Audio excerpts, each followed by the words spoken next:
Premièrement, nous sommes venus rendre les civilités auprès de notre président de l'Assemblée nationale pour qu'il puisse connaître un peu quelles sont les difficultés et les défis que nous avons au niveau du ministère de l'Agriculture et Sécurité alimentaire. Parce que vous savez que le gouvernement est l'émanation de l'Assemblée nationale.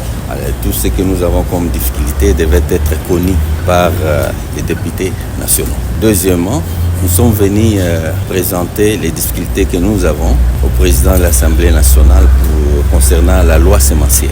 Comme vous le savez, nous avons apporté la loi sémencière ici, qui est portée par le vice-président de l'Assemblée nationale. Et nous sommes venus faire le suivi sur la loi sémencière pour permettre à ce que cette loi puisse évoluer. Et en plus de ça, la loi sémencière est verrouillée par la loi sur les principes fondamentaux de l'agriculture. Alors nous devons arriver à déverrouiller les articles qui bloquent la loi sémencière pour permettre à ce que la loi puisse être votée. En plus de ça, nous avons des projets de grande envergure. Nous devons parler au président de l'Assemblée nationale pour permettre à ce qu'il puisse continuer à appuyer le gouvernement. L'agriculture est parmi les secteurs prioritaires du gouvernement et du chef de l'État, avec les slogans qui est devenu populaire, la revanche du sol sur les sous-sols. Nous avons voulu discuter un peu avec le président du Parlement, qui n'est pas seulement le président du Parlement pour moi, qui est aussi mon grand frère personnel et privé.